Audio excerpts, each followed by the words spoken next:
everyone. Welcome back to Ghostwood, the Twin Peaks podcast. I'm one of your co-hosts, Charles Skaggs, back in the basement of solitude, because still hiding out from the coronavirus. Hooray. And obviously with me is my wonderful co-host and new Baby Yoda mom, Xan Sprouse. How you doing, Xan? That's right. We're doing good, me. You have a new member of the family, don't you? I do, and it's Baby Yoda.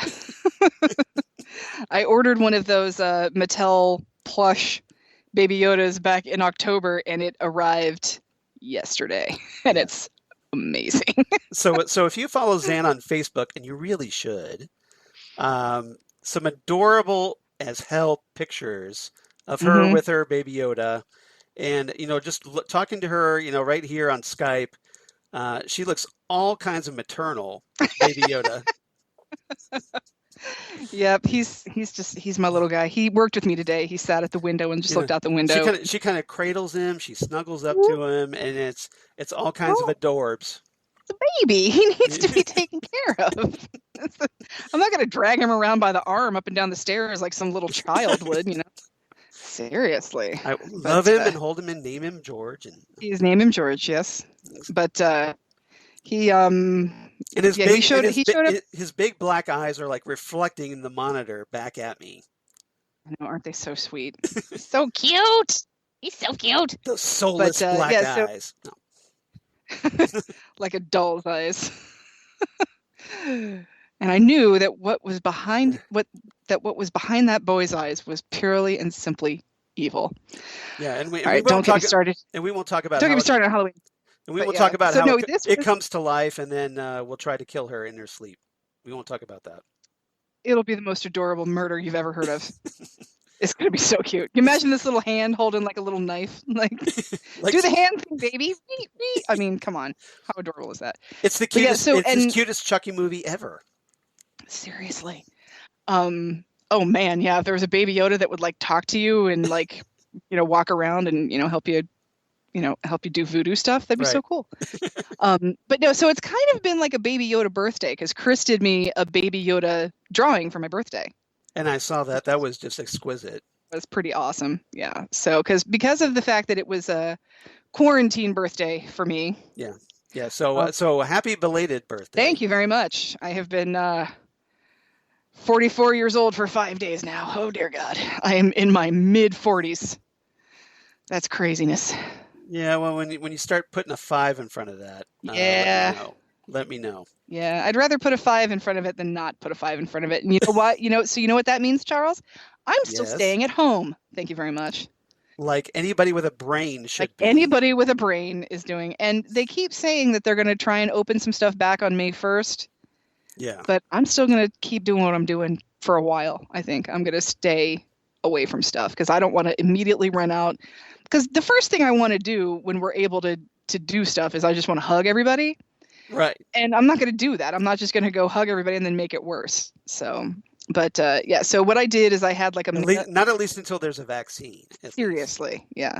Yeah. So I had kind of a mail order Pez birthday. I had my own little mini Pez convention because I'm still not sure the Pez convention is going to happen this year. Right. It's in July. So I ordered a bunch of Pez, and Chris bought me some Pez for my birthday, and my friend Matt bought me the Cthulhu Pez, which was pretty awesome. So so this was basically the Xan Pez Expo. The Xan Pez Expo 2020. Yes, it's nice. Yep. So with an attendance of 1. Yeah, but lots of Pez dispensers. Well, now and there's 2 of us here. Well, that's true. That's true. Baby Yoda. Yes. So has Chris accepted that he's now been replaced by Baby Yoda? Oh, it's more that I think he's more laughing about how the cats have competition now because I talk to Baby Yoda the same way I talk to him. Like I'll pick him up and I'll be like, "Okay, let's go, buddy." And I sound like I'm talking to the cats. So. Right. So you use the cat voice with Baby Yoda. I use the cat voice with Baby Yoda, yeah. And Baby Yoda his head is made out of harder plastic and his ears are very pointy, so I don't sleep with him. Right. It's not like a squishable, huggable thing. He's not all that. He's huggable, but only from the neck down. Got it. That's what she said. And so, and he's, his head is hard plastic, so it's cold and it's pointy. So he pretty much has I've made up a little bed for him here in the music room, and so he's not lonely. This is Nelson. Hold on, let me drag this down here. So This is Nelson. Right. And he's Baby Yoda's nanny right now. They're going to be good, So good friends. The owls are not what they seem. They are not what they seem. Nope. Yeah, this is Nelson the owl. And would you like to know how he got that name? Yes, I would. I don't know if you can tell from the camera, but this little vest he wears. Yeah. Little Paisley. Yeah. Oh, so okay. he's named after Prince Rogers Nelson. Exactly. That's why his name is Nelson. See. And very fitting considering, they just had that Prince tribute. Yes, Prince. It was the anniversary of Prince's death on Tuesday. Yeah. So. But lest you think that, hey, we've forgotten about Twin Peaks because, hey, we're a Twin Peaks podcast. Heck Come on. Why would we do that? So here it's episode 73, and we're going to be talking about Twin Peaks: The Return, Part 13, a.k.a. What story is that, Charlie? No relation. No relation. Yeah. No relation. I will say, though, if you ever made a really good friend named Tina, yes. I would start calling you Charlie. Please don't. Well, then don't make friends with anybody named Tina. Okay. Or just casual acquaintances that you never introduced me to. I did have a childhood friend named Tina that lived in my neighborhood. Was there a Billy also? Not to my knowledge. Oh, now see, if there was a Billy, then that would have just been... Yeah, but there was a Tina. You've never been Charlie, though, have you? No, although I have relatives that call me that. And I basically give them the glare of death every time they do that. The stink eye? Yeah. Yeah. Because you're not a Charlie.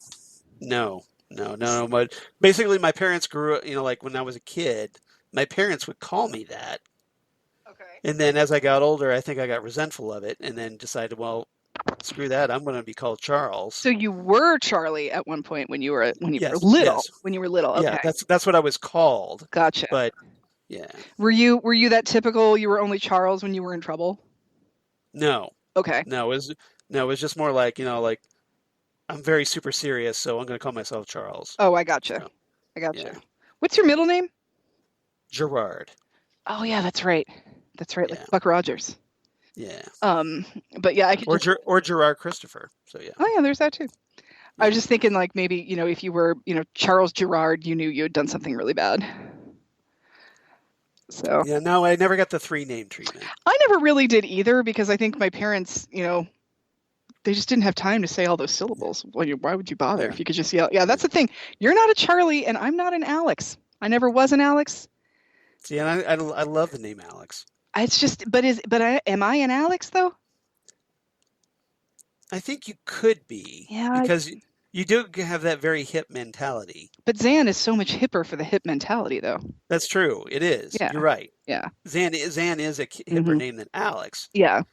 People have tried to call me Alex and it just doesn't work. Yeah. If you call me Alex, I will not know you're talking to me. It doesn't even resonate for me as being my name. So. But that's okay. That's okay.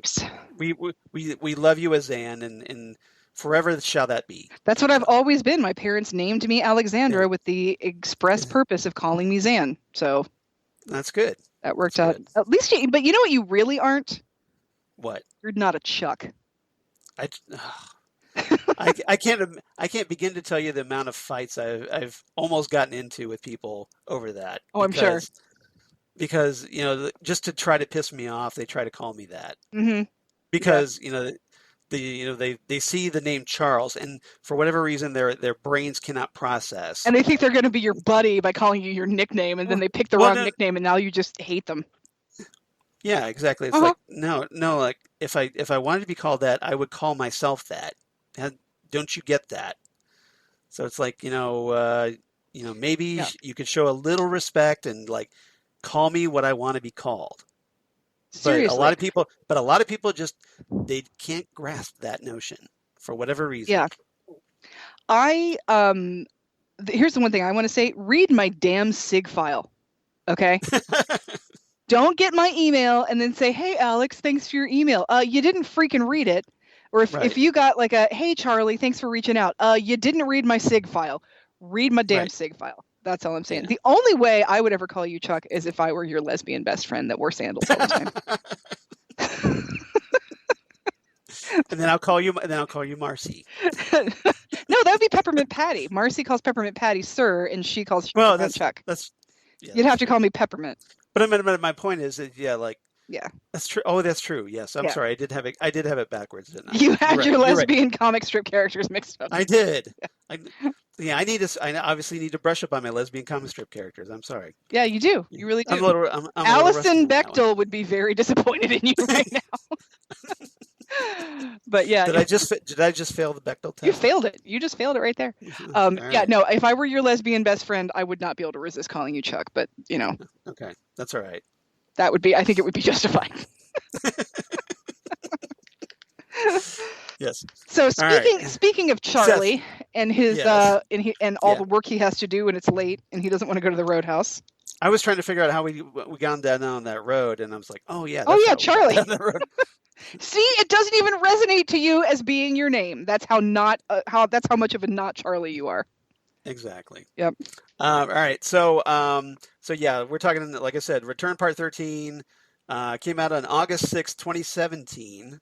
Hard to believe it's been almost 3 years already. My goodness. Yeah. Where's the time go? But before we do that, I did want to talk really quickly because I know Xan and I, we've been talking for like an hour already before we got on this podcast. So if my voice sounds a little shredded, that's probably why. That and the Symbicort. Well, that'll do it. Yeah, you and your deviated septum. Exactly. Stupid bronchitis. Stupid. Ain't nobody got time for that. I know. Nobody got time for that. But I did want to talk about something that came out this week since we last talked for our big 30th anniversary Twin Peaks special, which was all kinds of crazy awesome. It was a new David Lynch interview that came out on April 20th with a Hollywood Reporter. Okay. And it was basically a Q&A. Nice. And so that there wasn't that much to it. It's a pretty straightforward Q&A article. So, but it did have a couple of things that have kind of been made the rounds, and as far as people turning entire news articles out of like a couple of sentences. There's not a lot going on, Charles. There isn't. So with that in mind, because there isn't much, I thought I'd bring this up. So David Lynch, first he talked about, basically he came out with a denial of sorts, a very vague and very Lynchian denial that Twin Peaks Season 4 is not happening again, as we had hoped. Well, he said that about Season 3 too, so. Yes, he did. But basically, so this was basically the quotes that was from the article that I pulled. So basically, you have THR asking and talking about the other show that had been brought up earlier in the article. Lynch says, all these rumors that are flying about, but I can tell you there's nothing happening in that regard. THR asks, okay, so the rumors are false? And Lynch replies, it's a rumor that even if it was true, there's nothing happening. So if you want to parse that statement a little, so it's a rumor. It can be a rumor, but it could be true. He didn't say it was a lie, did he? No, he didn't. He didn't. It wasn't again, it was a very enigmatic, very Lynchian dismissal of a rumor, but he is not really clarifying what that rumor is about. See, that's the thing. It's a rumor, and even if and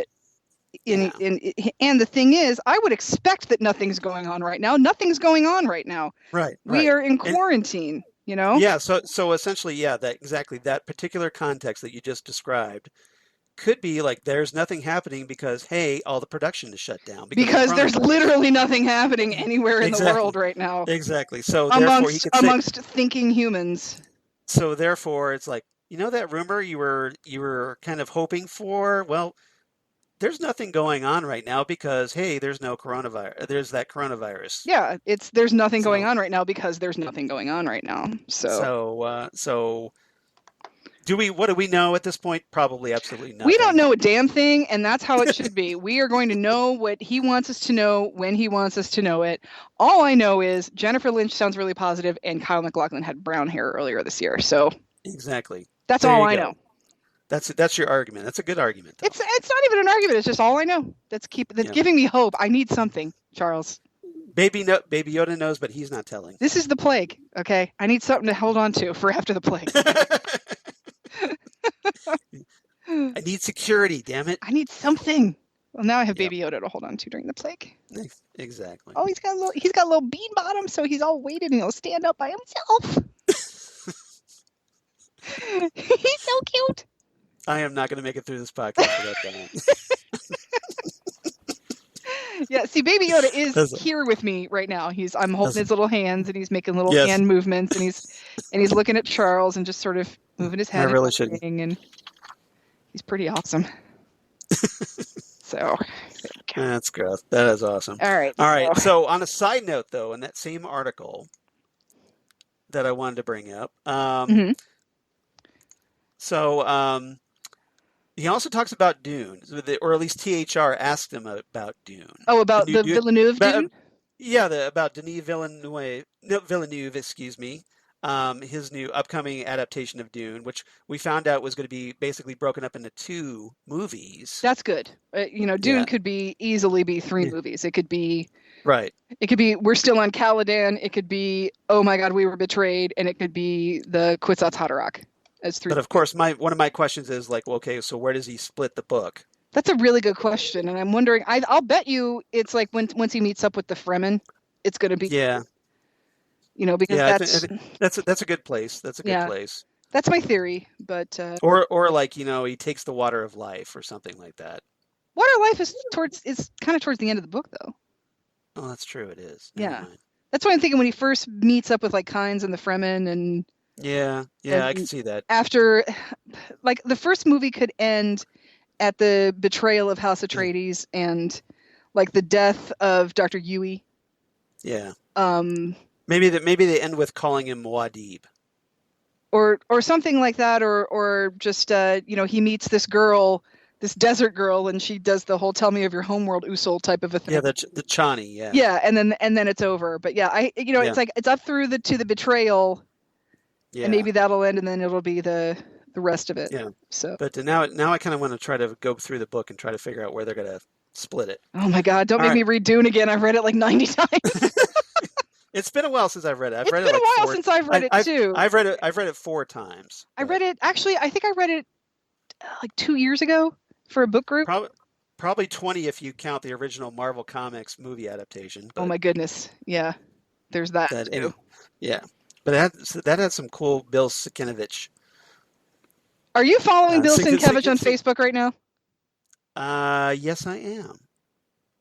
Oh. You talking about that Brokeback pose? I'm talking about his reference photos. Yeah, the Brokeback. Yeah, where he basically it's him naked with a gun. Yeah, it's a reference photo, and he posted it, and everybody's using it as reference. I think it's bringing the world together. God bless you, Bill Sienkiewicz. He's a good man. He is. So anyway, Lynch talking about Dune. Basically, the Hollywood Reporter asked Lynch about whether he's seen the new photos that just came out about the movie, which look amazing, by the way. I'm trying not to look.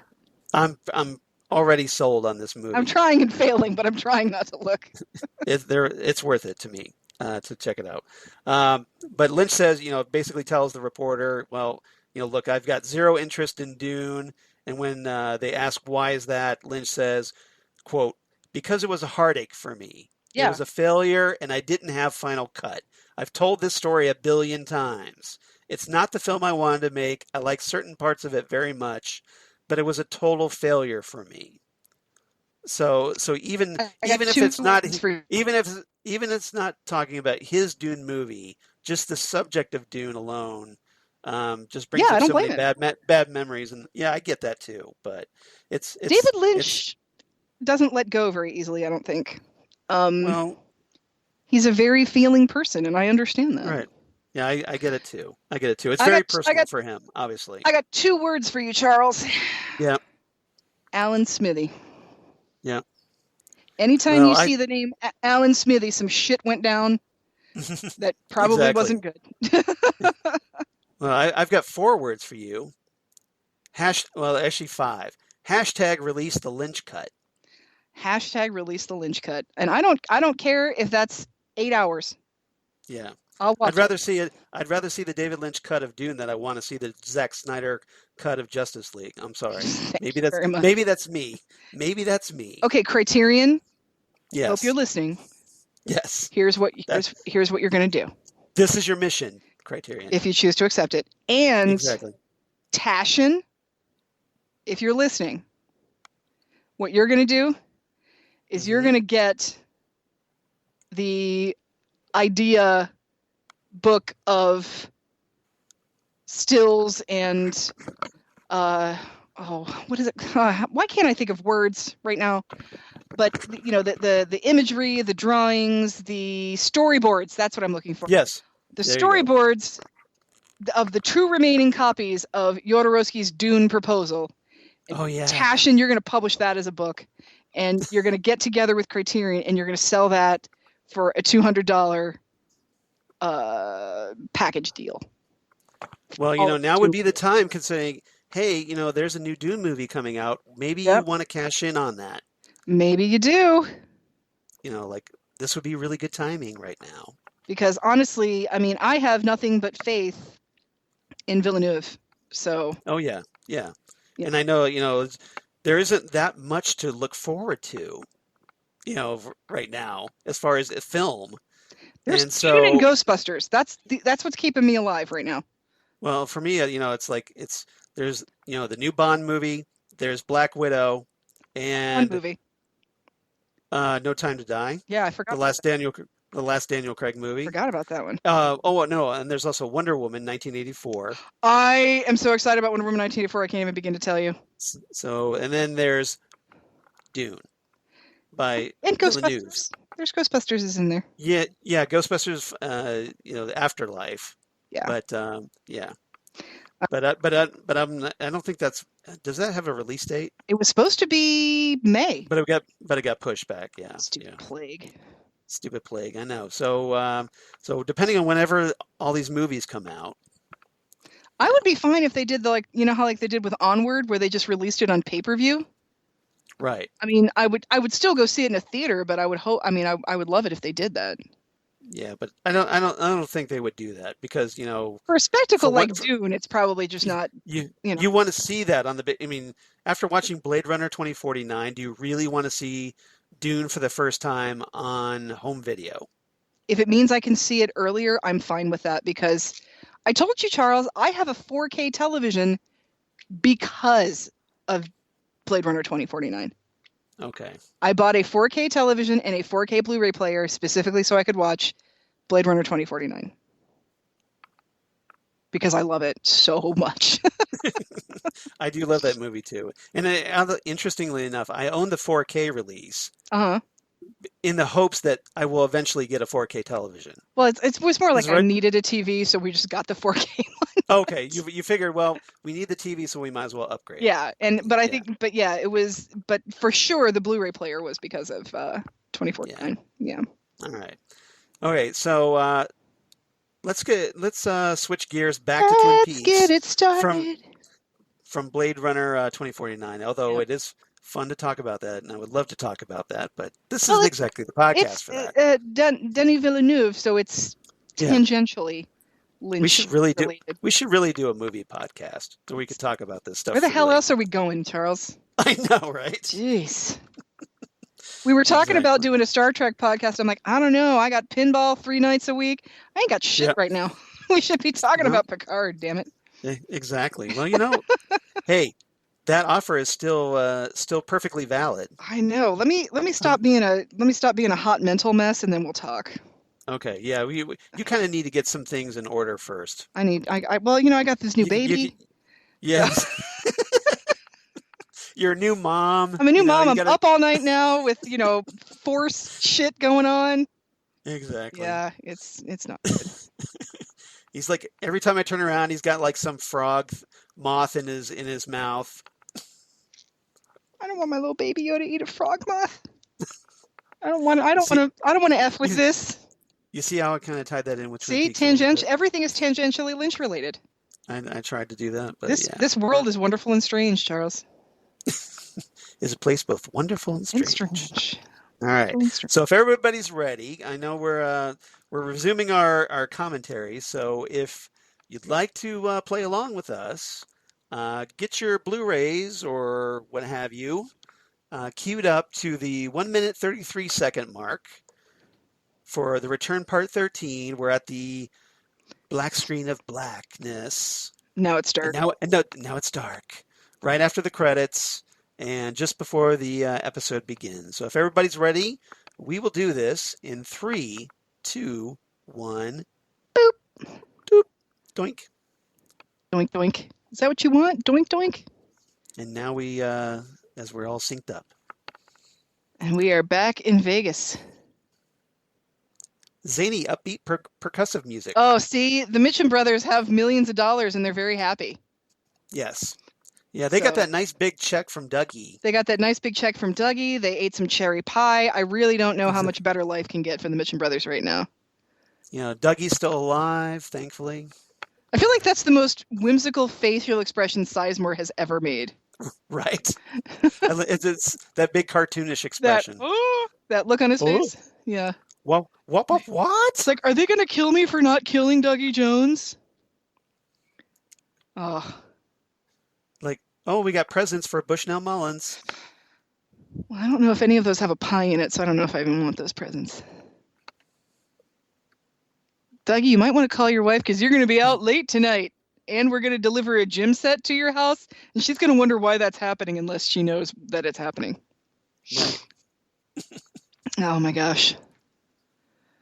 I love how they think that this is like, appropriate attire for Candy, Mandy, and Sandy to be wearing into a business office. This is what Candy, Mandy, and Sandy always wear.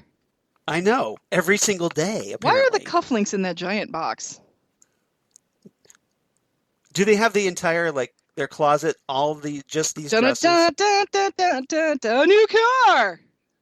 Now let's see what's behind door number 3. Johnny, tell him what he's won. A new car!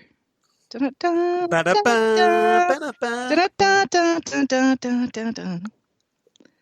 been to the dentist. We all know Price is Right music. Nice. Do the thing, Charles. I'm sorry. Yeah, do the thing. You caught me a little unawares there. Although it's not really a fail here, so it's I know, but still, it's awesome. It's iconic. All right, hold on here. That's what Tom Sizemore's feeling right now. I love how he's crawling under his desk. Uh-huh. Yep. Well, this is most unfortunate. Right. To the Todd phone. Pulls out the cake dish. See, here's the thing. It's like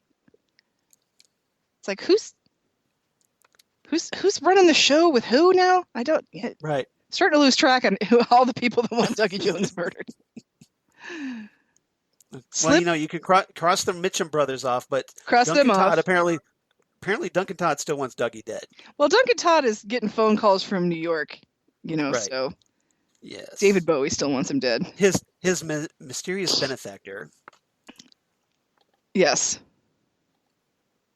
Did you watch that Phantom of the Opera on Friday? Yeah, it was YouTube did that 25th anniversary at the Royal Albert. Oh. Red Door. Now I was probably too busy watching Doctor Who global rewatches. Gotcha. Okay, so I think this is funny. It's like, hi, ma'am, we're here from the casino to build a playground for your child. Right. That's gotta be because weird. Hey, casinos are always in children's playground sets. I just want to know if these are Teamsters. Are they going to be able to? Oh, and hey, it's a brand new car. A new. But and she also, remember, she's got what if she got $400,000 in a bag too that nobody has to know about? Right, 40,000, I think. Yeah. No, I think it's more. I think it's $427,000. You're probably right. Yeah, I think it's You're probably right. A shit ton of money. A ridiculous amount of money. Yeah, it's a ridiculous amount of money. And Dougie, you finally came through. You got that gym set for Sonny Jim. Because remember, she was going to pay off those guys. Right. But she only gave them like 20 grand or something. And she's like, this is all we have, and you'll just take it and like it. As we listen to the Dance of the Swan from Swan Lake, composed by Pyotr Ilyich Tchaikovsky. Do you want to hear my Tchaikovsky story from my days in record stores? I want to know where the spotlight is coming from for this thing. I know, right? It's just going... And is anybody else like waiting for the giant to come out? The giant is just going to show up on the trampoline. Yep. It is happening again. I thought the worst, but apparently you were hanging out with gangsters that bought us a gym set. It's happening again. Yeah, going, like waving his arms, going, no. Get off the gym set, Sonny Jim. And then a new car. So anyway, Charles, when I worked at record stores... Fair question. Isn't he just a little old for this gym set? Charles? Yeah. I legit want that gym set in my backyard. Okay? So I'm going to go ahead and say no. Okay. Anyway, working at record stores, when Christmas music would come in... Meanwhile, in Montana, when Christmas music would come in, people would want, the basic classics. And one of the things they wanted was the Nutcracker. But we didn't always keep that in Christmas music. It was something we sold all year, right? Okay. So people would say, I'm looking for the Nutcracker. And I say, it's not with our Christmas music. It's back with the rest of the classical music. It's arranged by composer. You'll find it back there. And then, of course, I would get well, who wrote it then? I'm like, I'm sorry. I guess you didn't go to the third grade and read 1,000 picture books and stuff that were aren't you my age? Haven't you been watching the Baryshnikov Nutcracker on TV since 1977? So anyway. Unless you want to pay me to be your music teacher, go look it up yourself. I would say, I'm sorry, I apologize. The composer's name is Tchaikovsky. Oh. And then they would come back and they would say, I have been all through the seas and I can't find Tchaikovsky anywhere. And I'm like, you know what? I'm going to go help you because there's no helping you. And I'm not a music snob anymore. You're a recovering music snob? I am a recovering music snob, but I just feel like if you grew up in a remotely Judeo-Christian household, right, you've seen the Nutcracker somewhere. One would think by now, you would think. Because it's kind of everywhere. Yes. It's kind of everywhere. Yeah, it's kind of all over the freaking place. So we have Mr. C. This is not going to be a good day for any of these guys. Basically, he's gunning for Ray because, remember, hey, Ray shot him and killed him until he had to be resurrected by the woodsman. Yep. And so he's carrying all kinds of infection right now. Pretty much. Yep. I love this guy looking at him like, what the hell am I doing with this dude? So the fun fact, this big bald guy that's in here, Resno, he's played by an actor named, he shows up in a lot of weird things.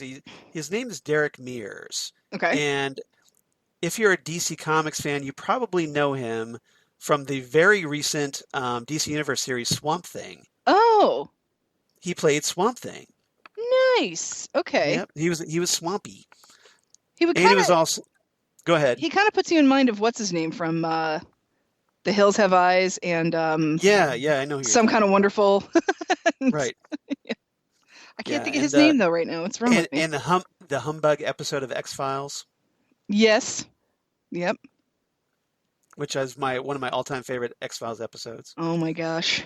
The Freak Show episode. Oh, so good. What do they call the enigma in that? The conundrum? The conundrum. Yeah, that's right. Yeah. That's right. And Michael J. Anderson is in that episode. Yes, he is. Yes, he is. So that brings us right back to Twin Peaks. Exactly. Tangentially Lynch related. I can make anything you want tangentially Lynch related. To be fair, though, anytime we're talking X-Files, David Duchovny's in it. So right. So there you go. Pretty much every X-Files episode is Twin Peaks related. Pretty much. Yep. Tangentially, yes. Oh my goodness gracious! Oh, what is this? Kindergarten? Nursery school. Ooh.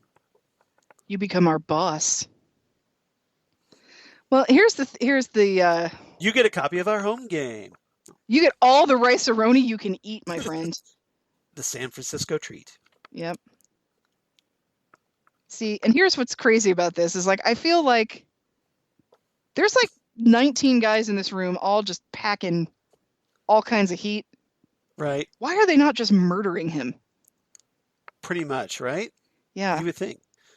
Now, to be fair, though, Resno said while we were talking that he wanted to have a little fun first. Yeah, I So love this basically- guy in like the tie, like he's like Yes. he's like their mob accountant.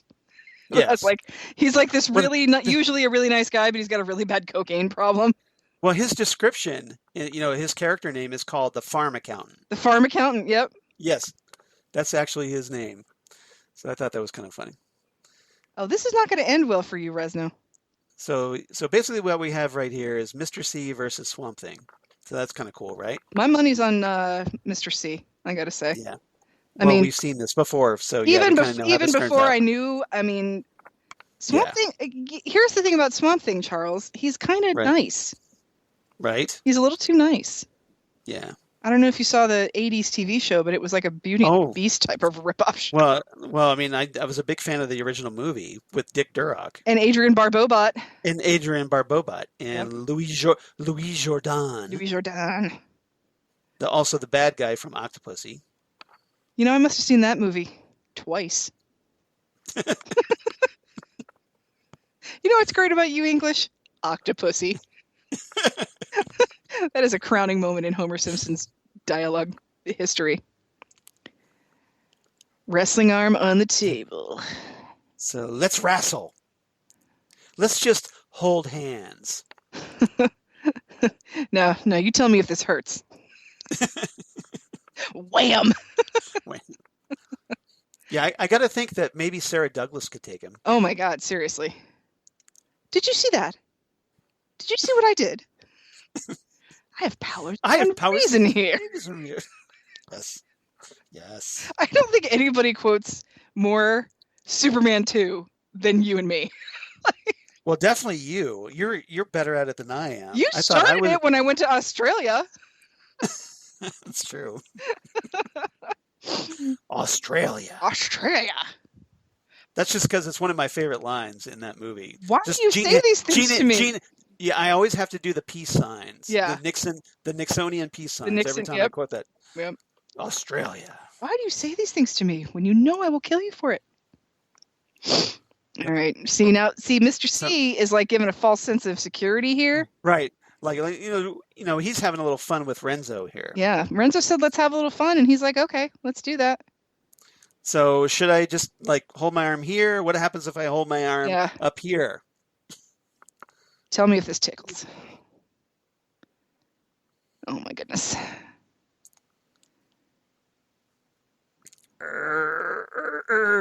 Over the top. Oh my goodness. Sylvester Stallone. Oh, with his backwards ball cap.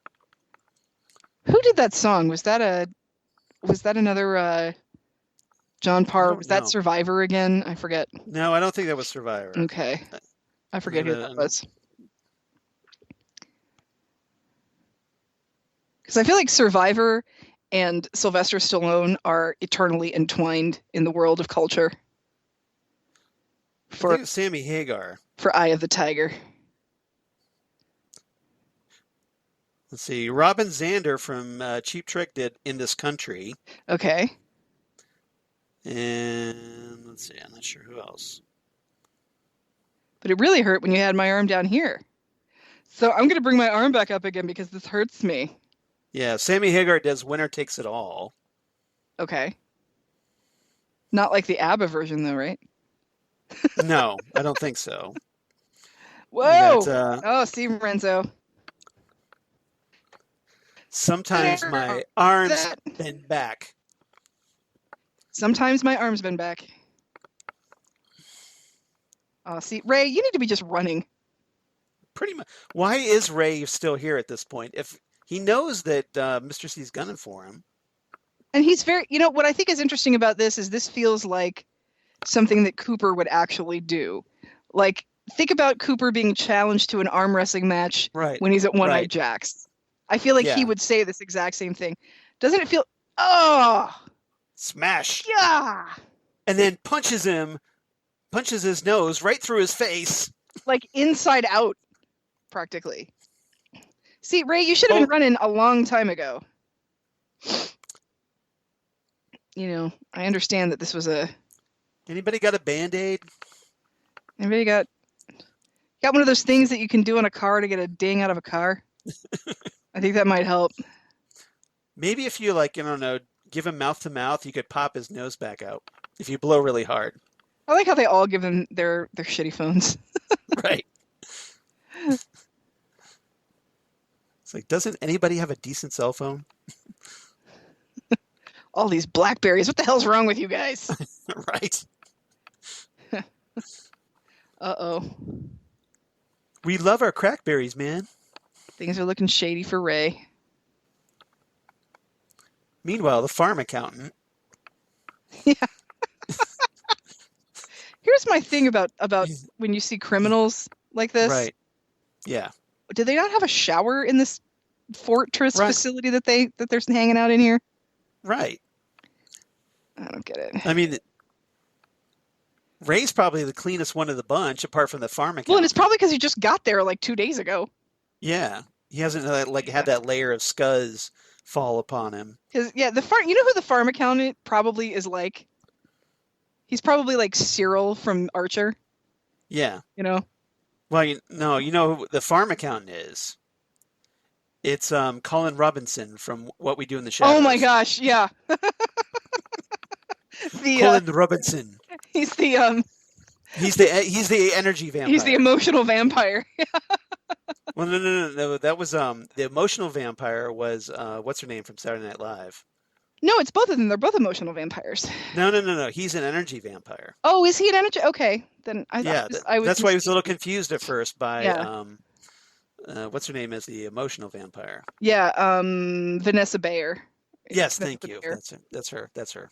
I want to know who hired you to kill me. I don't know, some machine from New York. Kind of Right. sounded like if Bowie were Southern. Oh my goodness gracious. See, I told you. It's David Bowie, Philip Jeffries. Philip Jeffries. The long lost Philip Jeffries. You know, I don't know how much money somebody would have to put into my account for me to listen to someone on the phone telling me to kill somebody, but it would have to be a hell of a lot of money for me to believe somebody on the phone. Well, presumably, that's what happened. I guess, but I don't know, man. Jeez Louise. I also don't believe criminals. Like, anytime you make a deal with, like... Wow. That's a shocking development. Not believing criminals. Yeah, just whenever it's like, oh, yeah, but we had a deal, you know. Yeah. We had a deal. Well, you said I would... Yeah, I'm the frickin' Joker. You know? Like, you know, no, I killed the bus driver. Like, that kind of thing. Like, that I would expect. Like, and all those guys thought that they were the one guy that was going to kill somebody and then be done with it. Yeah. So I just think it's. Who's the bus driver? Oh. Here we go. Yep. Let me reach into my '90s badass black jeans. Oh, yeah. What do you got there? It's the ring. Don't take the ring, Ray. Don't take the ring, Ray. Oh my God. Supposed to put this on after I killed you. Why didn't you do it? Well, considering what would happen to him if he did. I know, but I mean, he thought he killed him. Why didn't he put the ring on him? Well, he did kill him. They brought him back. You know, the woodsman brought him back. What I'm saying, though, is that Ray is saying here, I was supposed to put this ring on you after I killed you. Yeah, it's a good question. Why didn't he do it after he shot him? I mean, Ray waited around for those woodsmen. Right. Why didn't he do it before that? Well, maybe because he saw the woodsman, he figured, well, something was going to happen. So, that maybe, whole offer was... But now he's desperate. Don't do it, Frodo. And then Gollum comes off and bites the ring off his finger. Yeah, seriously. And bites his finger off. It's gonna age you faster than you want it to, Ray. Raymond of the 9 Fingers.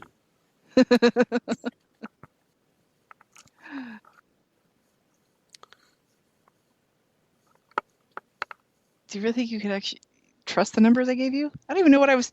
They were numbers. I don't even know what they mean. I just gave you numbers. Yeah. I know who you are. Can I reach in my other pocket of my badass 90s black jeans? I have a pair of black jeans. Oh, I'll show you what's in my pocket. Oh, yeah. Oh, yeah. All right. Yeah, I don't think I've worn black jeans since like 1998. How did you get here, Richard? He just kind of oozed out of the shadows. Go away, Richard. Go away, Richard. Ugh. I'm more important than you other characters, so I'm going to step to the front. I'm going to step to the front because that's my dad. Yep. Oh, we don't know that yet. Yep. It's a nice father-son bonding moment. It is, yeah. You know, I have a gun in my room. I could go get it, come down here, bam. We'll kill him together. It'll be fun. The family that slays together stays together. I would love to know where Philip Jeffries is. Yeah, right? Somebody, he was never here. Here's a question. Okay, so we got to see Frank Silva, even though he was dead. Mm-hmm. Why couldn't we see David Bowie? I don't think we had as much David Bowie footage. So it would have looked, Yeah. and that's another thing too. Bob wears that same outfit all the time. Right. But if we saw David Bowie with that, where'd it go? Atmospheric, it disappeared. Ding, ding. If we saw David Bowie in that, Panama Jack suit, right. It would look a little too weird. Too stock footage-y, I think. Oh, I see what you're saying. Yeah. It wouldn't look natural enough. Yeah. See, I feel like Cooper just looked right into the camera and saw Richard. Oh, I'm sure he did. Yeah. He probably has this connection to him. Oh, yeah. Basically he's half Bob. See, Ray, when you get mixed up with the ring and you get shot, you kind of don't really die like normal people. Hey, everybody, remember that pedestal from Fire Walk with Me? I've seen that before. Oh, what's that? That table or whatever it is, pedestal? He can never wear the ring properly, so it probably doesn't affect him all that much. Philip Gerard, that is, because you have to put it on your left hand. He doesn't have a left hand. Good point. Yeah. I never thought about that till now. Meanwhile, the Fuscos are back. Fuscos. Yeah, they're kind of like, do you watch Brooklyn Nine-Nine, Charles? I've watched some episodes. I'm not a regular viewer. They're like the Hitchcock and Scully of Twin Peaks, I think. Right. Smiley is my favorite. Seriously. Smiley Fusco. Hope there's no murders this weekend. We can go have mom's dinner. Who just laughs awkwardly at everything. Yeah, seriously. Oh, my goodness. What the hell is going on? Wow, do you eat with that mouth? Right? Well, to be fair, they're cops. They've probably heard it before. Oh, yeah, I'm sure they have, but... Don't tase me, bro. Don't tase me, bro. I love how they're just... Yeah. First of all, they're just letting somebody pee on the floor. Right. Oh, hello, Keckner. Yep. What in the world? So that happened. That happened. I don't even know what that was, but it happened. Yeah. Right. But it kind of makes you, and it's a credit to Lynch, like he makes you want to know what happened. He does. Yep. He's another one too. I think David Keckner was born to play Todd Packer. He's so good at that role. Oh, see? Swing. Nothing but net. Oh my God. Is there anybody not in bed with anybody else around here? Right. It's all connected. Murder somebody? Yep. Somebody, is there any way you can help me? Oh God.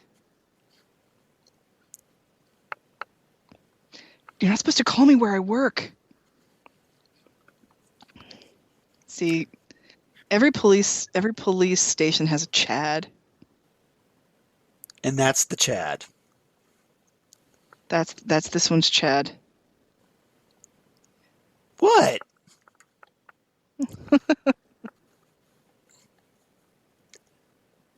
Yeah, it's called succinylcholine. Okay, look it up. I told you I watch too much true crime, Charles.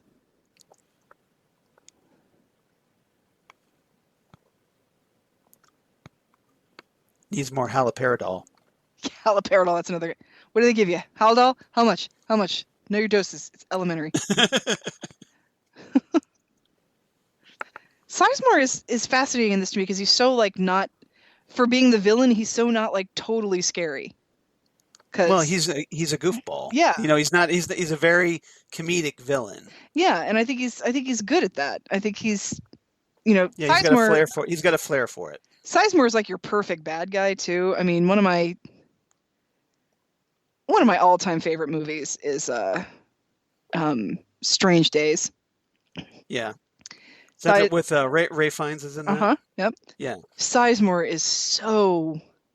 I remember seeing that way back when, but I don't remember the movie. Oh, he is so disgusting in that movie. He does such a good job. Yeah. I probably need to watch that again. Oh yeah, you really need to. Yep. I'll call Mr. Todd. See, everybody it's like all the criminals know each other. Cheetos. Why didn't I buy some Cheetos for podcast? Yep. I'm sitting here with no Cheetos, no donuts, like a chump. They're going to Provo. Yep. Provo, Utah. Next stop, Wendy's. Mormons. Yes. Next stop, my in-laws. Yeah, seriously. I would like to thank the Next Stop Wendy's meme that was posted to our page. Thank you very much for that. I love it. You're welcome. 6 or 10 women. It's a lot of Cheetos you got to buy there, Hutch.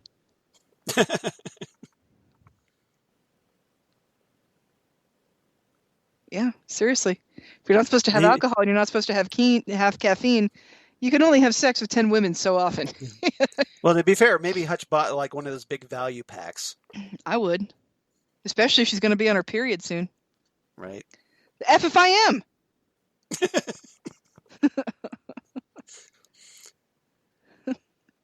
Janie E. taking Dougie for a ride. Dougie, I know I have to treat you like a 3-year-old because there's something wrong with your brain, but right. I have $427,000 in the house, a new BMW, and Sonny Jim. Has a gym set. Things gonna be fine. Oh, yeah. I think it's safe to say that Janie E. likes that Dougie is a provider. I also like the fact that they just sort of given up on trying to find out where Dougie's car is. Right.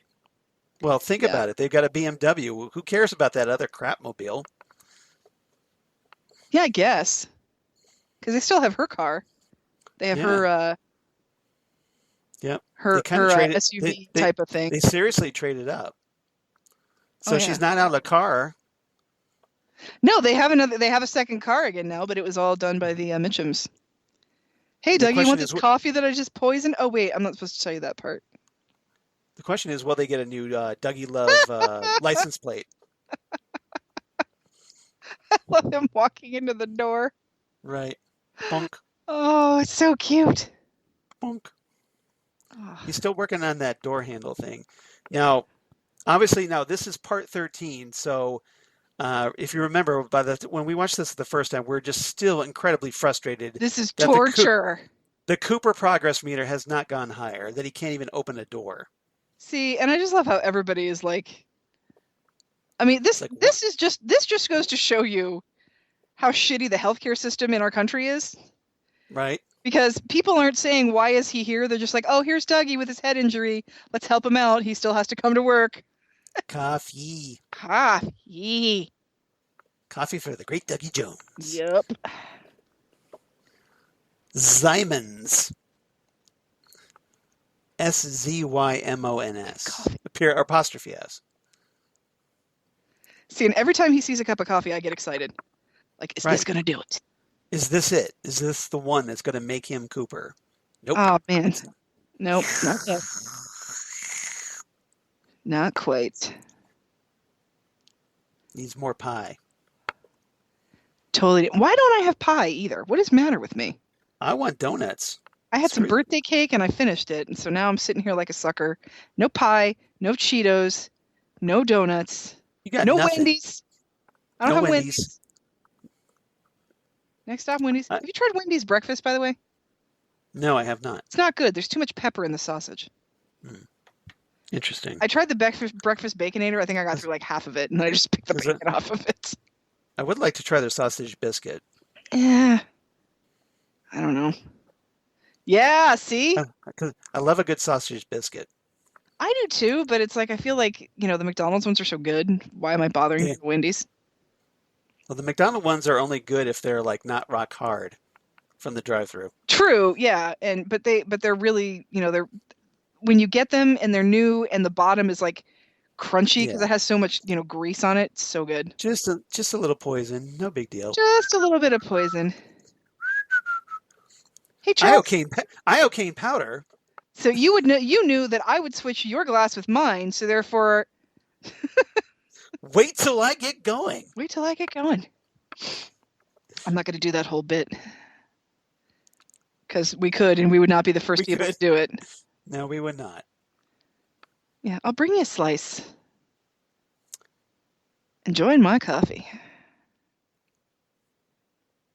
See, he's like, oh yeah, that's right. I have coffee that you're not going to be able to drink.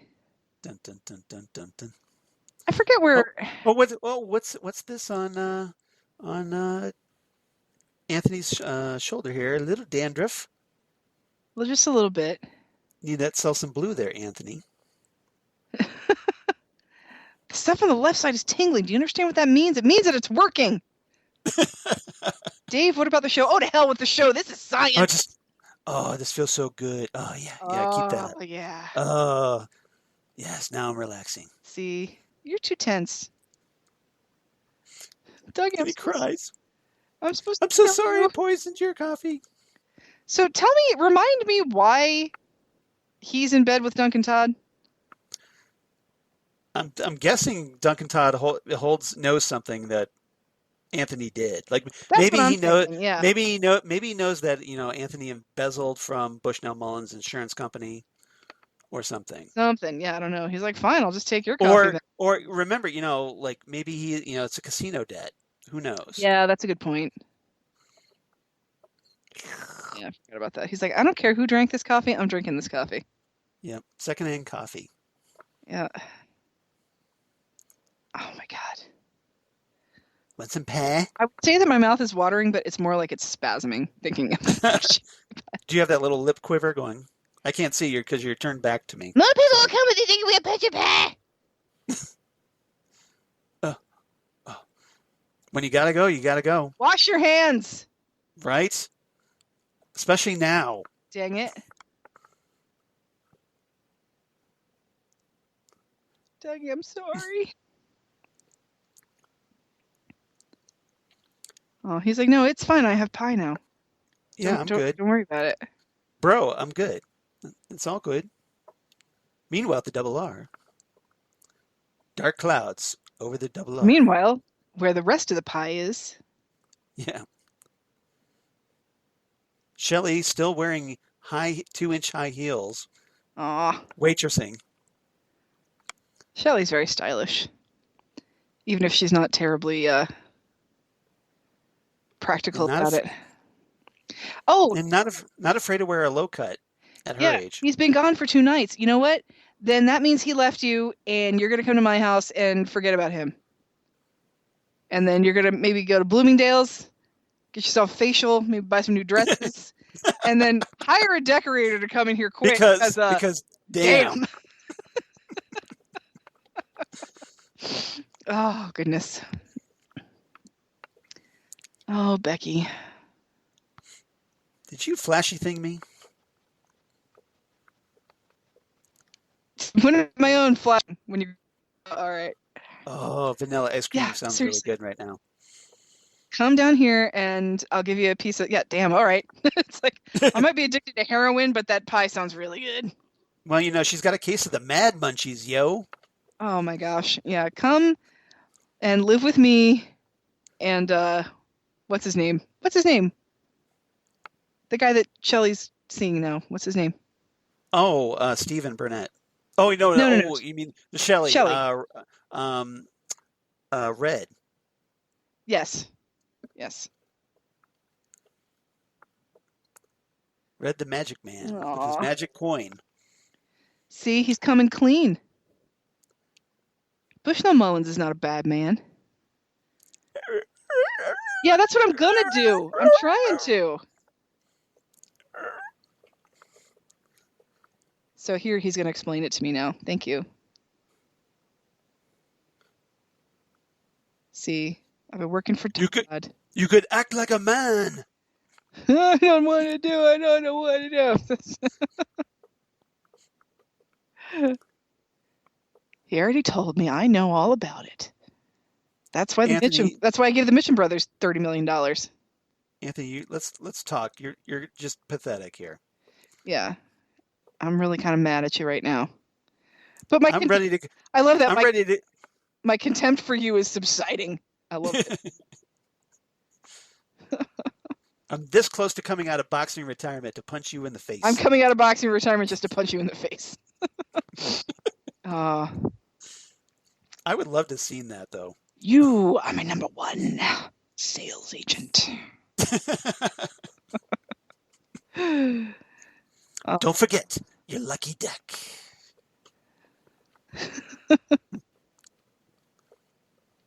See, he's not a bad man.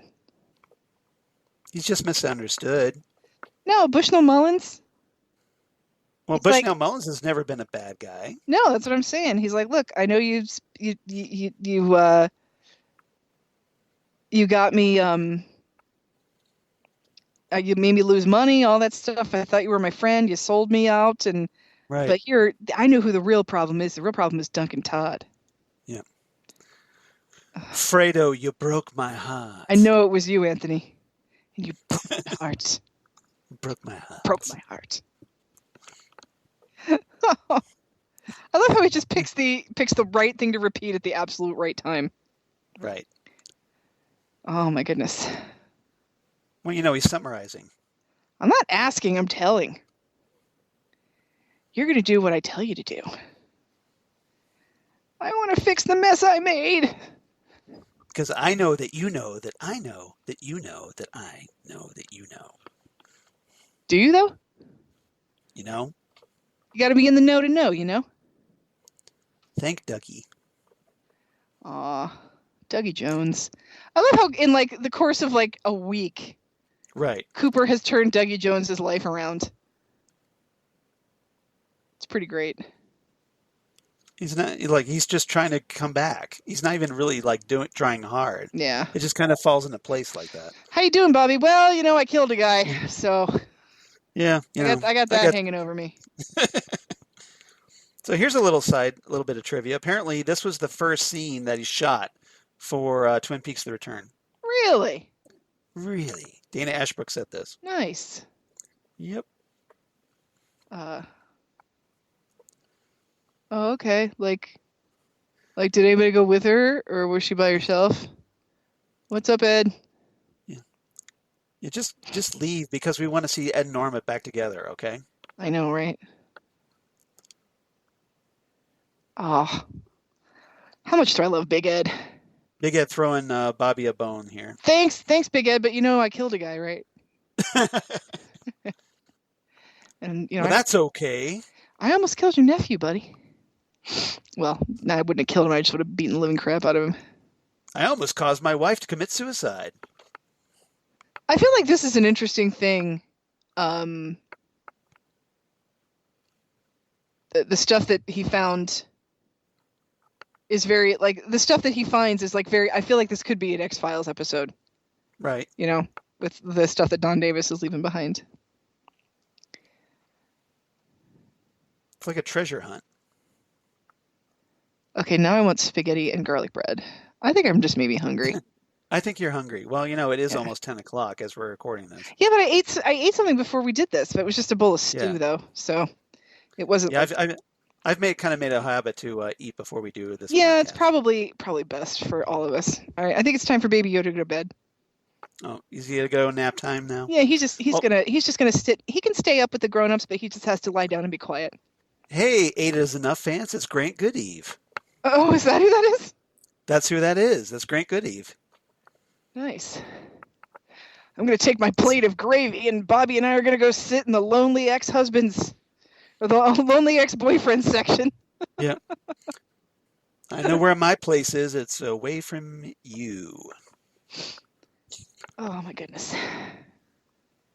Oh yeah, right. That guy you love. Yeah. I think you're hot though, and I know you're making a lot of money because I'm your accountant. Is that his account? Is that her accountant or is that his or her attorney? I want to say it's her like financial guy. Yeah, I don't remember how it works. Maybe he's like he does investing or something. Something, yeah. Or like it controls her portfolio. Maybe it's like all of them? Like he's a money manager or something. Yeah. I don't know. All of them turn to profit. Because have you had the pie? Have you had the pie? Right. That's the thing. And anywhere where you can get a dinner that's covered in gravy and spaghetti and garlic bread, you're in for a good time. Although I do kind of want to know what's going on with the Ed sideburns. Yeah, Ed's little poofy hair. That little, shaved side of his head, something's up with that. So, yeah, if you use cheaper food, you'll make more money. So what you're telling me is cheaper cost means more profit. Really? Tell me more. You're spending too much. Seriously, charge $8 a slice. People will buy it. Right. You're not out of the ballpark by raising prices here. They don't think the pies at our other locations are as good as the ones we have here. How long did you have coffee at 79 cents a cup? Probably till like 2007. Probably. Just because she never bothered to change the sign. Yeah, that's the thing. It's like, heck, even now you go to a diner, coffee is like $1.25. Right. And you could sit and drink it all day because I think coffee probably costs $1.25 to brew 80 of those big, gigantic urns of coffee. Yeah. And hey, now you can buy a whole barrel of oil with that. That's true. You sure can. You're a pie artist. He's some kind of artist. Love doesn't turn a profit, Charles. It's a harsh lesson, but we all have to learn it. But it does have a heavy cost. It has a heavy cost. I'm so smooth. Did I show you my whitened teeth by any chance? No. No. I'm talking about Grant Goodeve. Oh, I thought maybe you whitened your teeth. I'm like, how did you go to the dentist, Charles? No. Yeah, I have Hollywood white teeth. You want to check it out? And I'm the only person in Twin Peaks that has a tan. Yeah, seriously. We live in Washington State. You shouldn't be tanning. Yeah. Unless you go to a tanning bed. Everybody knows it's Norma's double R, but, I'm with Norma on this one. I wouldn't change the name. Norma's double R.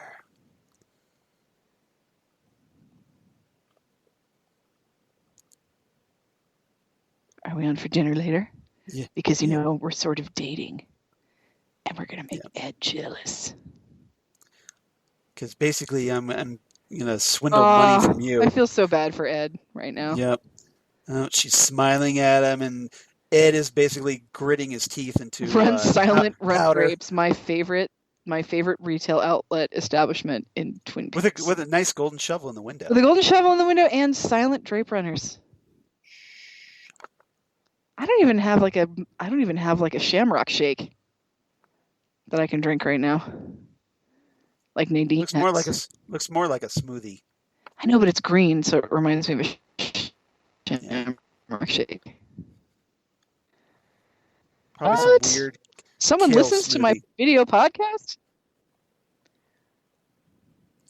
It's Ghostwood, the Twin Peaks podcast. Yes. Like and subscribe. I'm sorry we're closed, but it's me, Dr. Jacoby. Those miserable Fs are at it again. Oh, Do you know where your freedom is, Nadine? I just want to know. I want to know if you know. Oh my goodness. I mean, if it weren't for the fact that he's probably some sort of weird, like, right. But so is she. So creepy political, this you know, is like this is actually a good match. I know, but it's just, I don't like the fact that they both are like creepy political weirdos, you know? Right. Right. I would like it better if they were just like, you know, coast to coast conspiracy theorists or something. Well, look at it this way.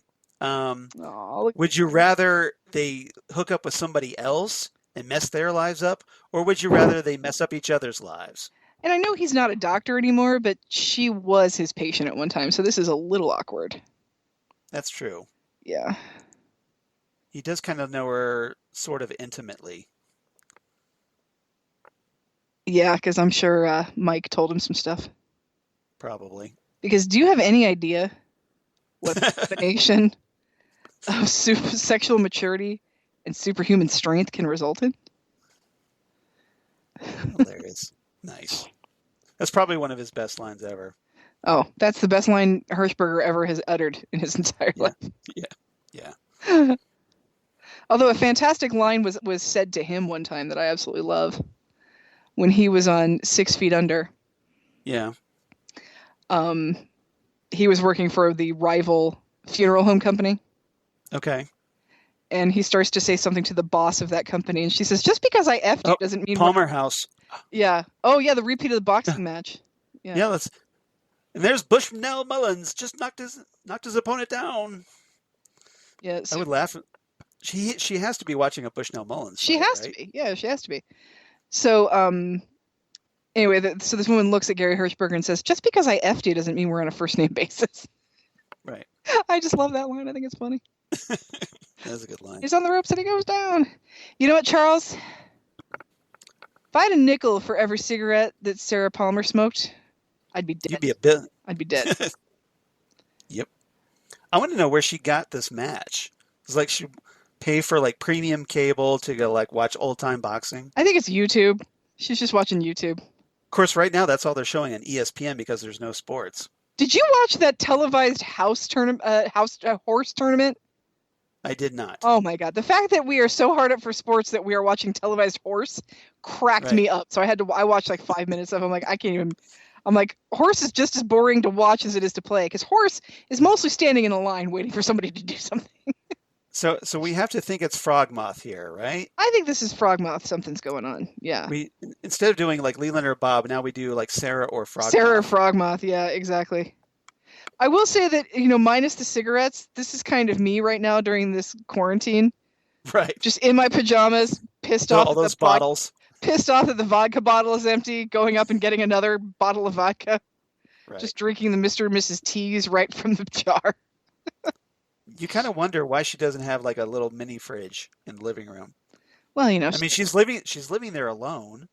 Yeah, It'd save her some steps. Yeah, seriously. Man, can you imagine how that place must smell? Oh God. Like cat pee and cigarettes and hoarder house. Yeah. But yeah, if you haven't caught on by basically by now, like the ninth circle of hell. Yeah, if you haven't caught on by now, this is just maybe about 13 seconds of the same boxing round just looped over and over again. Yeah. So presumably, it doesn't matter what's on TV to her. Yeah, I don't think she's, I think she's looking past the TV into the static. She's just waiting to die. Yeah, pretty much. Or waiting for the Frogmoth to call on her for whatever the Frogmoth or waiting to go down to the bar and maybe eat a guy. You really want to F with this? You really want to F with this? You saw me. I was just sitting here drinking my drink. Oh, Audrey's got her coat. Yep. She's ready. What did she say? She said, I think so. Sorry, just Audrey made me think of it. Right. Did you even call Tina, Charlie? Oh, here we go. Uh-oh. Here we go. No, I haven't. No.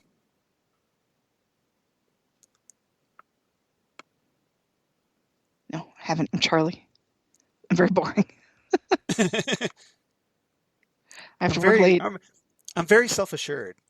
I'm Charlie. Do you see how much paperwork I have, Audrey? Right. Existentialism 101.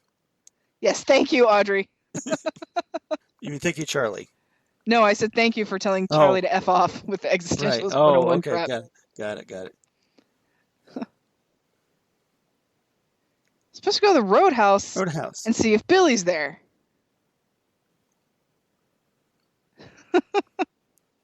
And why is she supposed to do that? Do you know where the Roadhouse is? You know where the Roadhouse is, Audrey. Come on. What are you people? I swear dope? you're on drugs. Reefer madness. Come on. I'll take you to the Roadhouse and we'll... Oh, see? What's that all about? Here we... Yeah, do I have to end your story too? What is that all about, you guys? What story is that, Charlie? What story is that? See, now Charlie's not talking. Isn't that the story of the little girl who lived down the lane? That's a scary movie, I'll tell you that right now. So what she's referring to there is a 1976 movie starring Jodie Foster and Martin Sheen. Jodie Foster.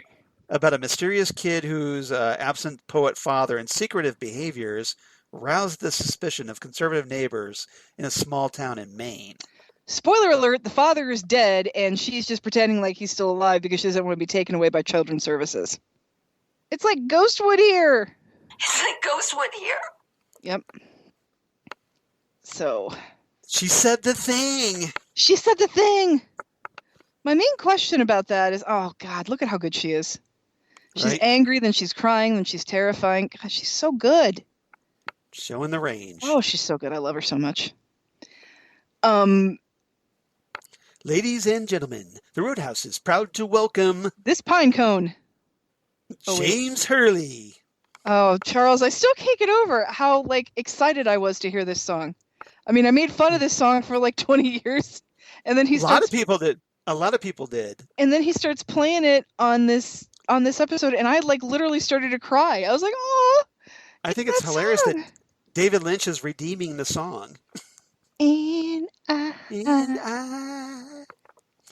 it's the original recording, by the way. It is, yeah, and it's just so he's just lip syncing here. This is so sad too, just to think that he's still playing this Laura Palmer song.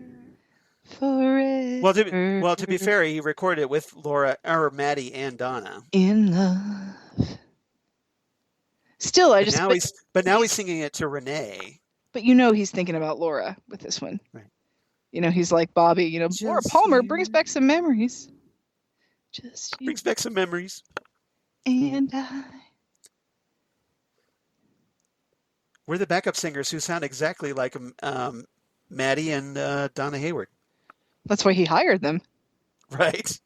He's like, I need you to sound like two very specific people, so go. Right. One who's dead and one who went crazy. So. Yeah, one who's dead and one who has problems. Yeah. You might have seen her sister around town. Red hair, shiny shirt, lots of heroin. Yeah, you probably didn't see her other sister though, because we have no idea what happened to her. Yeah, there's another sister, but she went off to college and never talked to anybody again. Is my theory. She vanished into the ether. Yep. In love, we go strolling to forever. That's it, forever. Yep.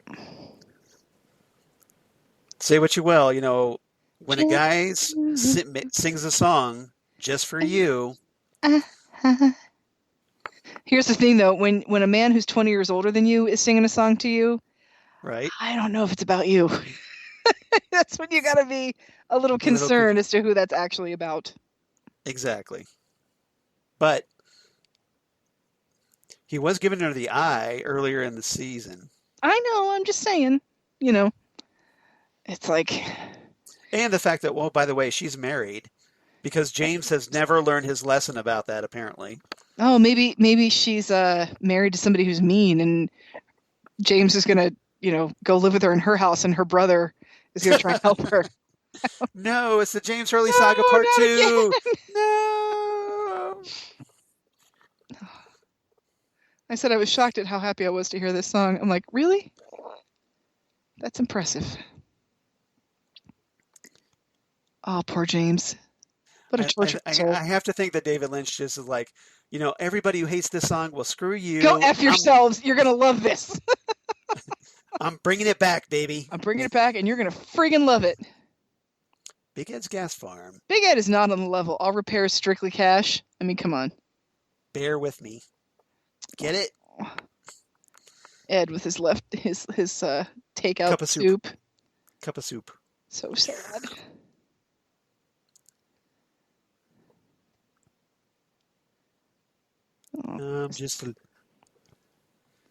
I'm so lonesome I could cry. Frame straightening. What is this business? Right. Well, he's kind of had to diverse a little bit. Yeah, he had to diversify a little bit. Amazingly, like a lot of people weren't into farming gas. Go figure. I know. Who would have thought? And they built that interstate like 20 years ago. That took away a lot of his business. Right. So. But I got my cup of soup. I got my cup of soup. And I have all of my hardware bits. 25 years of regrets. Oh, longer than that, like 40 years of regrets. That's true. That's true. You know? Oh, so sad. So a bit of a downer ending for this episode. A bit of a downer ending. It starts out really happy because, the Mitchum brothers are... Yeah, they're dancing around with Candy, Mandy, and Sandy, and yeah. Yep. So... Yeah. It's just gonna burn things just to burn them.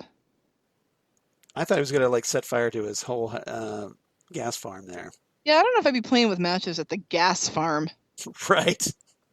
Yeah. I'm just gonna stare at the match because fire, walk with me. One chance out between two worlds. Oh, you know what he's doing? It's the flame of love. Flame of love, is it really over? From What Did Jack Do? What did Jack do? Yep, exactly. And, that's chicken soup, so... Right? It's chicken, oh. Yeah, so... Right. Like That's what happened. That's what happened to... what's her name? Yeah, it's what happens when you mess with chickens in a David Lynch, just like regular chickens. Oh, Big Ed. Big Ed, if you would just have... She had beautiful thighs. Beautiful thighs. Oh, Big Ed, and that's our episode, everybody. Big Ed, if you would just have some courage. Yeah. He needs courage. Put him up. All right. So anyway, thanks everybody for listening. And I hope you're all staying safe. Yeah. Do you have a rating for this one? For this one, oh boy, this one's probably going to be 8 out of 10. Insurance confessions. Nice. I'm with you on this one. I give it 8 out of 10 shiny new gym sets. That's a good one. I figured you were taking gym sets, so I left that one for you. Okay. But, all right. Appreciate that. This is a good episode. We're getting closer because even though Dougie's not Cooper yet, he's doing Cooper type things. Like he's doing detective work and he's getting a little bit more into into what he's supposed to be. You had some happy things happen, but you also had some really sad stuff happening in this one too. So well, obviously with Ed, yeah, definitely, and that whole thing with Audrey and Charlie is just all kinds of disturbing. Oh, so disturbing! Like it's like Ghostwood here with that stuff. I know. Right? What is that story, Charlie? Ghostwood here. Yep, that's it. It's right there. That's it. So, but it's nice for her to, give our podcast a shout out. I would appreciate that. I know, that was really sweet of her to do. Exactly. So thanks, Audrey. Thank you, Sherilyn Fenn. Yeah, exactly. Appreciate the love. So, if you want to be like, hey, Sherilyn Fenn, or if you want to drop us a line, please drop us a line at ghostwoodpodcast@gmail.com. Love to hear from you. Love to know what you did for the Twin Peaks 30th anniversary. Yeah. And or hey, You got any ideas for what we should talk about after we finish talking about the return? Yeah. Do you have any Twin Peaks related quarantine recipes you'd like to share? Exactly. Or Just- any suggestions? Yeah, just say hi. Stuff you'd like for us to talk about. Just, drop us a line. Let us know because we'd love to hear from you. We sure would. Otherwise, that's ghostwoodpodcast@gmail.com, the Gmail. The Gmail. Or on Twitter @GhostwoodCast on Twitter. Or on Facebook at Ghostwood the Twin Peaks Podcast. And would love to hear from you because, hey, we need people to talk to because we're all cooped up in our houses. Yeah, we don't want to get cabin fever, y'all. And we know you're out there because I see the downloads. So I know you're listening. Downloads, exactly. Nice Homestar Runner reference there. Hey, we have the Gmail. I just figured we The came Gmail. up with it. That's true. I see you did the whole theme there. Yep. So drop us a line. We'd love to hear from you. Otherwise, come on back next time, Ghostwood. Presumably for episode 74, we're talking about the return part 14. That's the plan. We are like the dreamer. So all you Monica Bellucci fans, This is your time to shine. Your time has come at last. Yep. As David Lynch gets creepy about another foreign actress. Oh, once again. He wants to speak a little French. Wants to speak a little French, although this time he's speaking a little Italian. A little bit. Because Monica Bellucci. So everybody, thank you so much for listening. And we'll see you next time right here on Ghostwood, the Twin Peaks Podcast. Bye. Good night, everybody.